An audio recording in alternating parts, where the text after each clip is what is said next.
Throughout history, there have been many instances in which a person with evil intentions managed to use their manipulative personalities to form cults. When these cults form, it often leads to a horrific and violent conclusion. In today's video, we'll discuss 6 horrifying cults that ended badly. Number 6. Shinrikyo. Shinrikyo, now known as Aleph, is a Japanese doomsday cult founded by Shoko Asahara, born Chizuo Matsumoto, in 1987. This cult was responsible for a lethal Tokyo subway sarin attack in March of 1995, and another less significant sarin attack in 1994. Asahara claimed that he sought to restore original Buddhism, described himself as Japan's only fully enlightened master, and identified himself as the Lamb of God. Asahara outlined a doomsday prophecy which included a Third World War instigated by the United States, and said that humanity would end except for the elite few who joined the cult. During the week after the 1995 sarin attacks, at the cult's headquarters, police discovered explosives, chemical weapons, and a Russian Mi-17 military helicopter, plus laboratories to manufacture drugs such as LSD, methamphetamines, and a crude form of truth serum. They also discovered a safe containing millions of US dollars in cash and gold, and cells, many still containing prisoners. On the evening of May 5th, a burning paper bag was discovered in a toilet in a busy Tokyo subway station. As it turns out, this paper bag contained a hydrogen cyanide device which would have killed thousands of people if it had not been extinguished in time. On July 4th, several undetonated cyanide devices were found at other locations in the Tokyo subway. Finally, on May 16th, Asahara was finally found hiding within a wall of a cult building and was arrested. On the same day, the cult mailed a bomb to the office of the governor of Tokyo, blowing off the fingers of his secretary's hand. At this time, Asahara was initially charged with 23 counts of murder and 16 other offenses. On July 6, 2018, after exhausting all appeals, Asahara and 6 followers were executed, and the remaining 6 followers on death row were executed later that month. Number 5. Nexium. Nexium was a self-described personal development company founded by a man named Keith Raniere in 1998. Many would describe this type of company as a multi-level marketing, or in other words, a pyramid scheme. The mission statement of Nexium required participants to pledge to purge themselves of all parasite and envy-based habits. Those who attempted to stunt the progress of Nexium were called suppressives, and anyone who turned against Raniere was described as undergoing the fall. As it turns out, Nexium was not only a pyramid scheme, but allegedly a recruiting platform for a secret society that brainwashed and blackmailed women into being sex slaves. New reports from earlier this year state that Raniere documented himself engaging in sexual activities with a 15-year-old girl who would go on to become his first slave. Raniere was also accused of having had a sexual relationship with at least one other child and possessing child pornography. Some members were even taught that in past lives they were Nazis. Co-founder of Nexium, Nancy Salzman, was said to be the reincarnation of Adolf Hitler, while Raniere reported he had been a leader of anti-Nazi partisans. Since then, multiple people have testified that Raniere had a den in the company co-founder's house in upstate New York, where he would sexually assault his slaves. In April of 2019, 5 of Nexium's top members had pleaded guilty to various charges. Raniere's federal trial began on May 7th of 2019, and on June 19th he was convicted of sex trafficking and racketeering. Number 4. Kirtland Cult. It is said that when Mormon church prophet and founder Joseph Smith was driven out of Kirtland, Ohio in 1837, he cursed the town in his wake, and by all accounts, that might be true. Jeffrey Lundgren, the founder of the Kirtland Cult, was also a self-proclaimed prophet of God.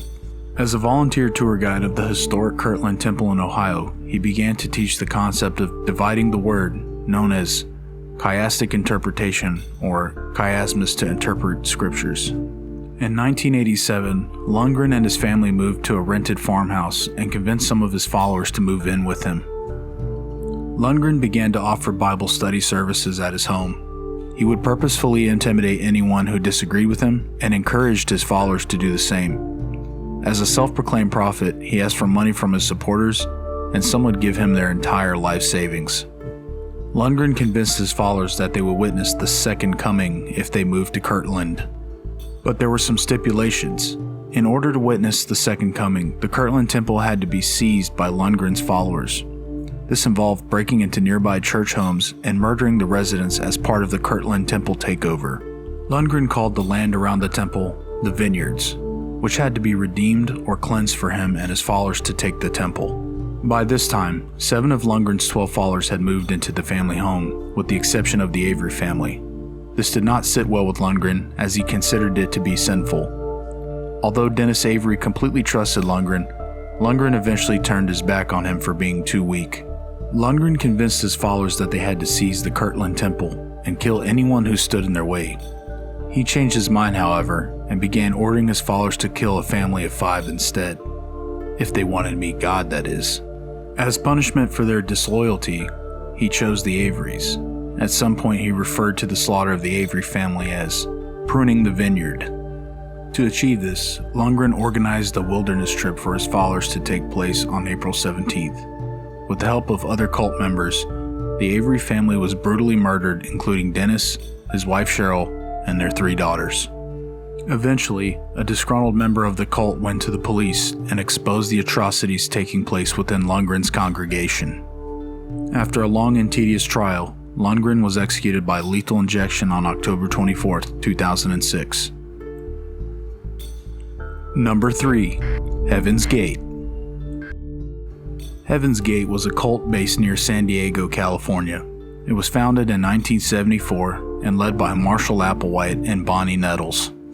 They had participated in a mass suicide, specifically a coordinated series of ritual suicides in order to reach what they believed was an extraterrestrial spacecraft following the comet Hale-Bopp. Upon meeting Nettles, a nurse while he was visiting a sick friend in the hospital Nettles was working at, Applewhite stated he felt like he had known her for a long time and concluded that they had met in a past life.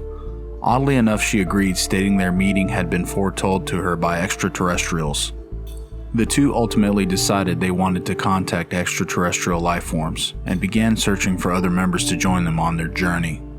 They advertised meetings claiming they represented beings from another planet, the Next Level, who sought participants for an experiment. This experiment made promises of its participants being brought to a higher evolutionary level. Applewhite believed that he was directly related to Jesus Christ, going as far as to claim he was an evolutionary kingdom level above human. He believed that his physical body or vehicle was inhabited by the same alien spirit that belonged to Jesus Christ. In the same vein, Nettles was said to be God the Father.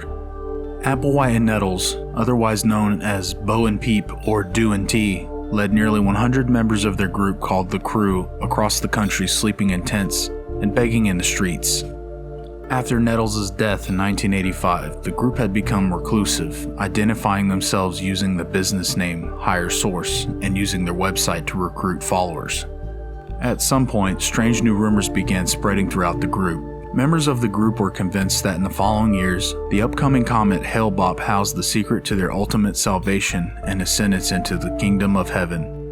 Applewhite rented a large and expensive house and invested in alien abduction insurance, which covers abduction, impregnation, or death by aliens in October of 1996. Applewhite's solution to ascendance and personal evolution? Mass suicide. I've been talking to my students that are sitting in front of me about talking to you. And let me say that our mission here at this time is about to come to a close in the next few days. We came from distant space and even what some might call somewhat of another dimension. And we're about to return from whence we came. On March 19th or 20th of 1997, Applewhite filmed himself in what he called Dew's Final Exit, speaking of mass suicide, and stated it was the only way to evacuate this earth. He firmly believed that after their deaths, a UFO would take their souls to another level of existence above human. Each member that was to participate even recorded a farewell message to themselves. The mass suicide consisted of the ingestion of anti-convulsant drug mixed with applesauce or pudding, drowning it with vodka, and then taping plastic bags around their heads to ensure asphyxiation.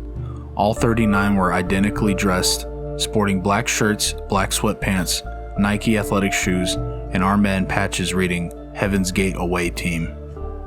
In total, there were 39 participants. 21 women and 18 men of ages ranging from 26 to 72 are believed to have died in 3 groups over 3 successive days, with remaining participants cleaning up after each prior group's deaths.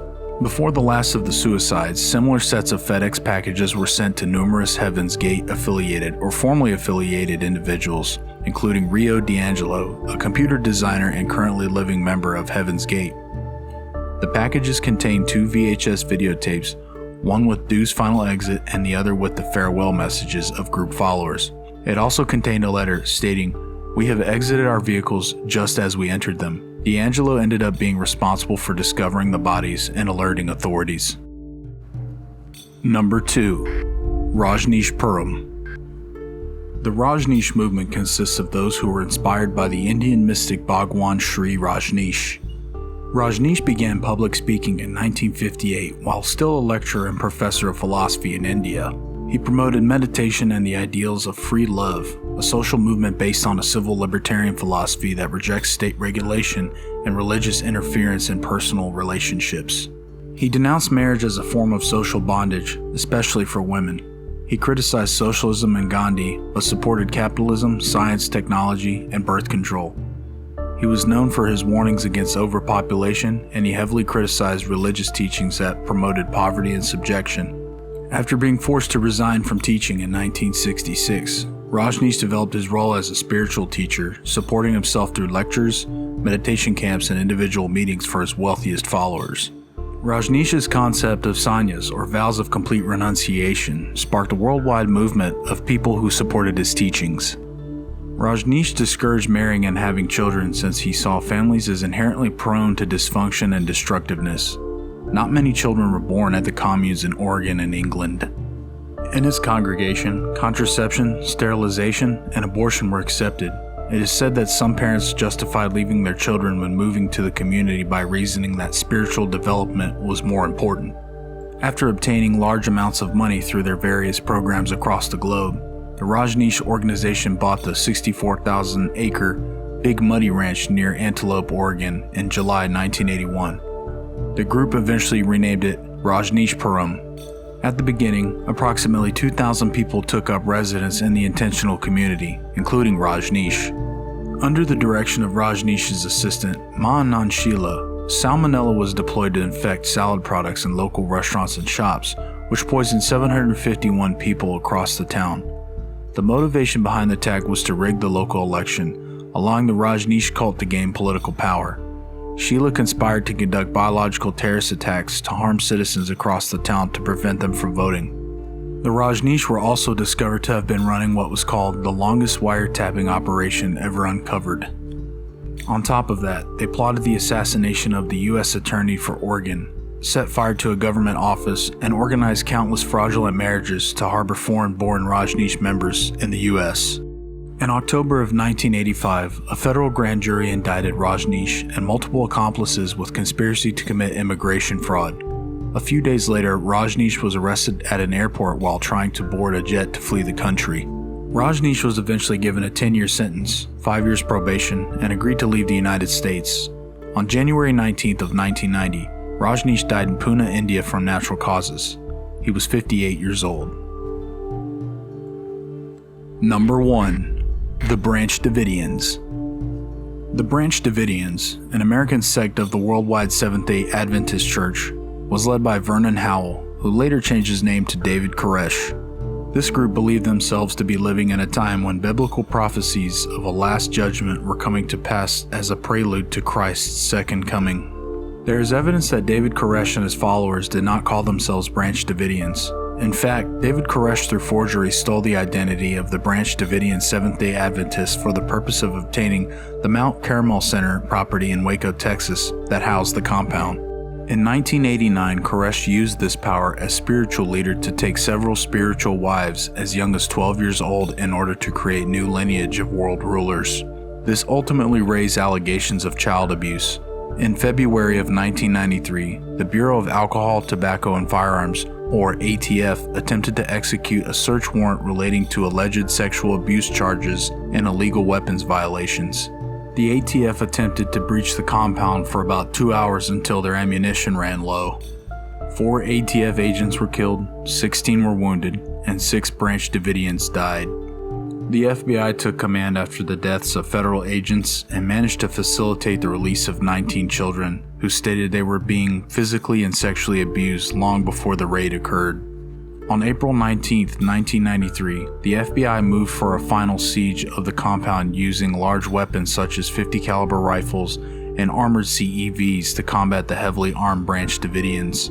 Around noon, 3 fires broke out simultaneously in different parts of the building, but no one is sure if the fires were set by the Branch Davidians, the FBI, or by accident.